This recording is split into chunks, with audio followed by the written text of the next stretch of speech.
Hola, soy Leonor Martín Pero, soy técnica superior en higiene bucodental y lo primero que me gustaría es agradecer al comité científico y organizador la invitación para poder participar en este congreso.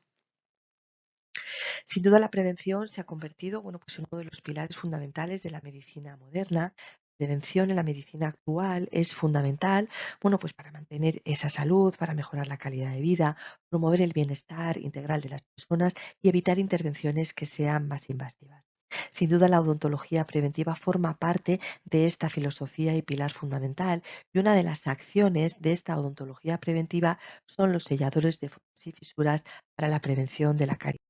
dental. En la actualidad, la caries dental se considera una enfermedad no transmisible, por lo tanto podemos decir que tiene factores de riesgo comunes con otras enfermedades no transmisibles, como pues es la dieta poco saludable, la inactividad física, el tabaquismo, el consumo excesivo de alcohol. Además, al igual que otras enfermedades no transmisibles, se desarrolla como resultado de la combinación de factores genéticos, fisiológicos, ambientales y conductuales. Y la tercera característica a resaltar en este concepto actual de enfermedad de caries es que el desarrollo de una lesión de caries se asocia con un cambio en el equilibrio de la microbiota dental residente, es decir, tiene que aparecer una disbiosis, se pierde ese equilibrio, esa armonía simbiótica que tenemos en nuestro medio oral, y aparecen aquellos factores favorecedores para que aparezca el desarrollo de la enfermedad. Pues bien, a pesar de que es una enfermedad prevenible, podemos decir que a nivel mundial la caries no tratada afecta a 3.100 millones de personas en el mundo. ¿Y qué podemos hacer los profesionales dentales para ayudar a nuestros pacientes? Bueno, pues una de las acciones preventivas, como bien he mencionado anteriormente, es la colocación de estos selladores de fosas y fisuras para ponerle freno a esta enfermedad de la caries dental. Se definen los selladores de fosas y fisuras como un material plástico que se introduce en estas características anatómicas de nuestras superficies oclusales, a las que denominamos fosas y fisuras. De esta forma se crea una barrera protectora que reduce el atrapamiento del alimento y de ese crecimiento bacteriano e impide la interactuación de estos dos elementos que van a favorecer la aparición de esa caries dental. Por lo tanto, lo que estamos haciendo es generar un entorno favorable para que nuestro paciente se limpie con esa herramienta principal que es nuestro cepillo de dientes. Este cepillo de dientes, cuando los surcos son muy profundos, su filamento no es capaz de introducirse hasta fondo de surco para limpiar ese fondo de surco y quitar esos restos de alimento y bacterias. Colocando este sellador hacemos una superficie más plana que va a facilitar esa primera herramienta de control de biofilm y alimento.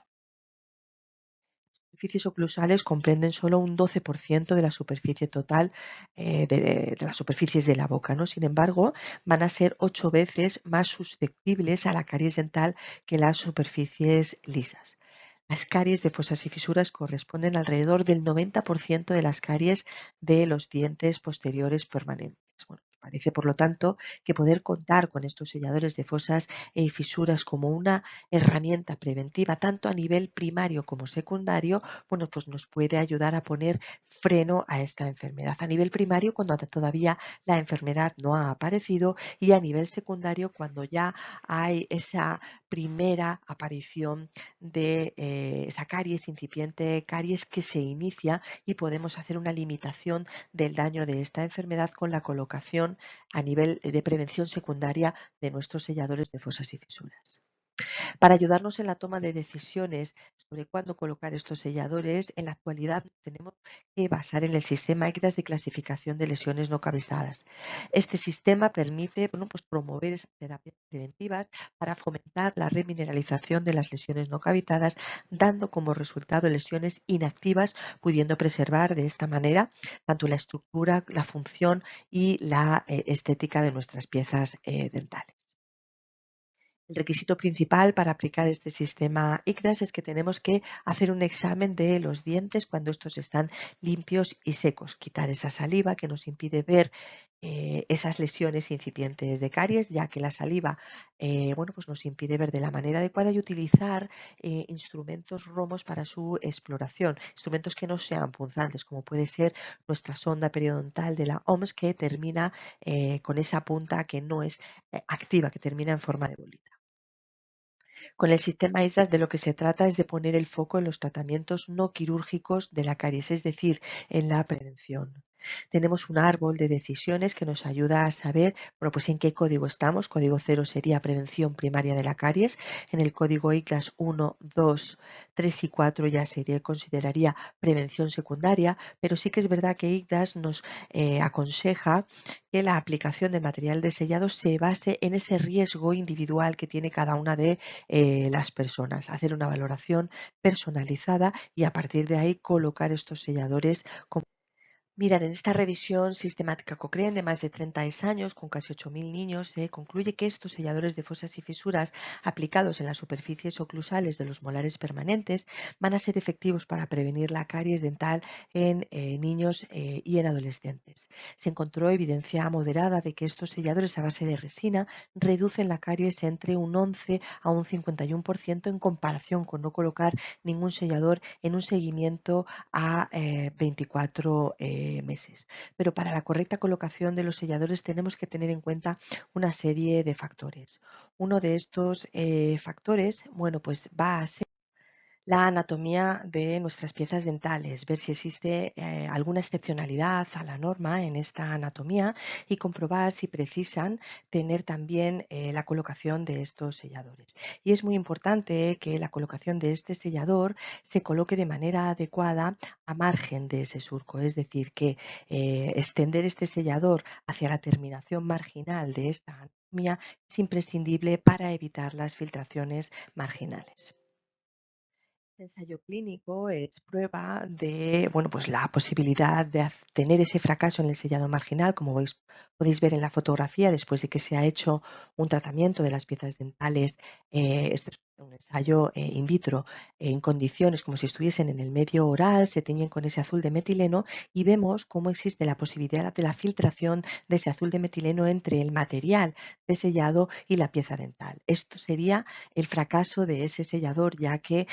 hay una interfase entre ambos y esto podría llevar al fracaso de esta técnica. Para ayudar a la correcta colocación de este material de sellado, pues podemos servirnos con cánulas de aplicación finas en lugar de utilizar cánulas de aplicación que sean gruesas. Otra de las cuestiones a tener en cuenta para el éxito de los selladores es el control de la humedad. En esta revisión sistemática se concluye que no existen diferencias entre utilizar aislamiento absoluto y aislamiento relativo para conseguir ese éxito a largo plazo de los selladores. Por lo tanto, va a ser el clínico el que decida en qué situaciones utilizar uno o utilizar otro.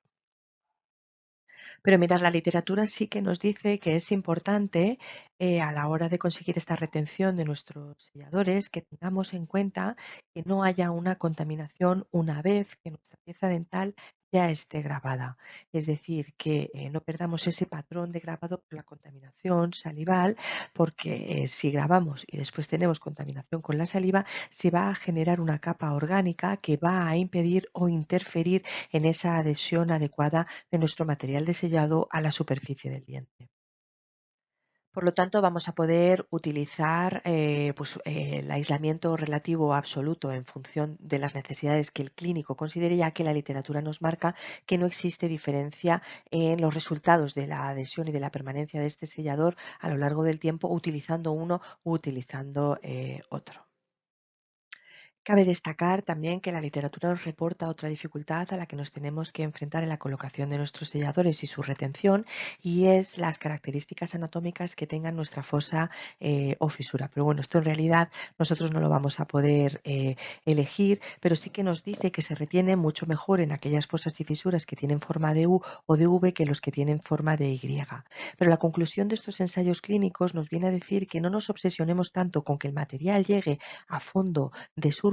sino que pongamos mucho más empeño a la hora de colocar ese sellado en la zona marginal, que consigamos que ese sellado quede colocado lo suficientemente bien en la zona marginal para evitar esas microfiltraciones. El siguiente factor a tener en cuenta es el acondicionamiento de la superficie. Actualmente se están valorando la utilización de materiales diferentes a los convencionales y serían materiales de autograbado, bueno, pues que parece ser que favorecen que no haya tanta pérdida del esmalte, que se generan menos aerosoles porque no hay que hacer los mismos pasos que con la técnica tradicional y esto, bueno, pues generaría menos bioaerosoles y que además si hay una pérdida parcial del material de sellado, este material de autograbado quedaría pegado en la superficie haciendo ese efecto de sellador. Por lo tanto, vemos que se están consiguiendo, bueno, pues beneficios positivos en la utilización de estas nuevas técnicas. ¿Y solo podemos colocar selladores en las superficies oclusales? Bueno, bien, hay poca literatura al respecto, pero sí que se empiezan a encontrar reportes publicados en los que se ve que el sellador de fosas y fisuras se podría colocar en todas aquellas fosas y fisuras, aunque no fueran las oclusales, es decir, en aquella superficie que fuese retentiva, que nuestro cepillado de dientes diario no consiguiese la eliminación de nuestras bacterias y restos de alimentos.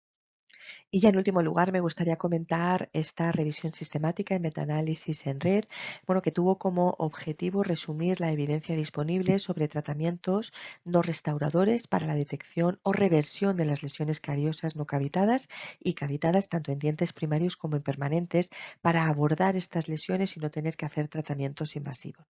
¿Qué nos concluye esta revisión? Pues nos dice que existe evidencia que sugiere que la combinación de selladores con barniz, bueno, pues fue la más eficaz para tratar estas lesiones cariosas no cavitadas en las superficies oclusales, tanto de los dientes primarios como de los dientes permanentes. Como conclusión es decir que bueno, pues estos selladores de fosas y fisuras son una medida preventiva efectiva tanto a nivel primario como secundario de esta caries dental. Lo importante es hacer ese sellado marginal para evitar esas microfiltraciones, que los selladores tienen que ser monitorizados y controlados a lo largo del tiempo y que bueno, pues que parece que existe actualmente evidencia científica para esta combinación entre selladores y barniz para controlar estas lesiones cariosas no cavitadas. Y sin más, pues muchas gracias por vuestra atención.